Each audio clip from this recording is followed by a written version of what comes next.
Hearts across the Queen City broken tonight over the death of Charlotte FC defender Anton Walkes. Good evening, I'm Brian Blakely. Good evening, I'm Alicia Barnes. The soccer player died at just 25 years old after a boat crashed in Florida. The typically electrifying and tense Bank of America Stadium tonight now somber as fans honor one of their favorite players. Queen City News anchor Morgan Francis live tonight at Bank of America Stadium, where a memorial now is continuing to grow in his honor. Yeah, and Morgan, obviously a very emotional day for soccer fans and all who knew him. Brian, Alicia, it really was. Walkes was a man with so much promise as a professional soccer player, but many say it's who he was as a man in life, the locker room, and to fans that will leave a lasting impression.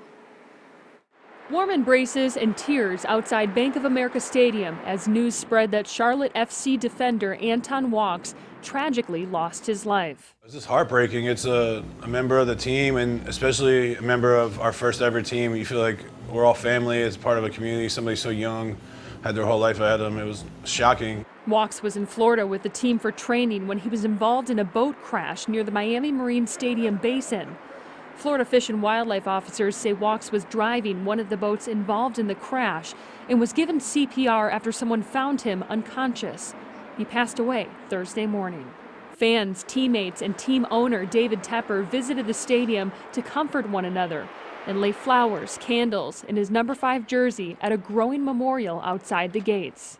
I think he really embraced the Charlotte community and really embraced his teammates. And you would always see him, playing FIFA with his teammates and kind of always being around everybody. A force on the field, he's been remembered more for being a fierce friend, a loving father, and a man who could touch even a stranger's life. Great guy.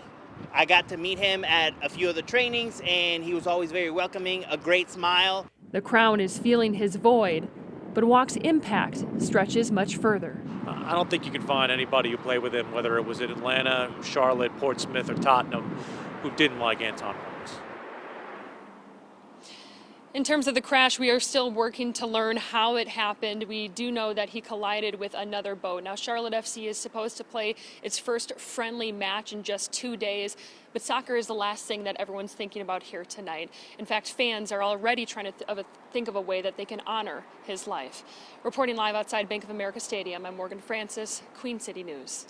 Yeah, Morgan, it is not just soccer fans feeling the impact of Walkes' loss. Major League Soccer clubs and the MLS are honoring the player's life and dedication to the game. Charlotte Sports Live's now Gabe McDonald joins us. And Gabe, Walkes made quite an impact in his lone season, suiting up for the Crown. Yeah, Brian, Anton Walkes will always be remembered as a key piece of the Charlotte FC's inaugural season. Anybody that got the chance to meet him knew that he was so full of life and energy. His play on the pitch reflected that throughout his career. Walkes was a tenacious defender and simply loved being here in Charlotte and being a part of something special in Charlotte FC's first season. Walkes landed in the Queen City in December of 2021 after being drafted in the expansion draft. He would make 23 appearances for the Crown last season with 21 starts on the year. Now, prior to his time in Charlotte, he spent 2 seasons down I-85 playing for Atlanta United. Will Pelagic, Charlotte FC's radio play-by-play voice, touched on the impact Walkes made in such a short time on this earth. When I was covering the Atlanta United, and just charismatic, teammates loved him, and I think always brought a tenacity of wanting the club to be the priority over his own accomplishments. I don't think you can find anybody who played with him, whether it was in Atlanta, Charlotte, Portsmouth, or Tottenham, who didn't like Anton Walkes. And tributes have poured in across not just from MLS clubs, but the entire soccer world. Charlotte FC is still slated to kick off the season on February 25th against New England. Unfortunately, they'll be without a man who brought so much life and good energy to the building. Anton Walkes gone far too soon at just 25 years old. Guys. Such a huge loss. This is a developing story, of course, and Queen City News will continue to follow it. Well, tomorrow morning, Charlotte FC color commentator Jessica Sharman will join us to talk about who Anton Walkes was as a person and a Charlotte FC player. She'll also discuss what his death means for the team. And you can watch it live on Queen City News now at 8:30 tomorrow morning.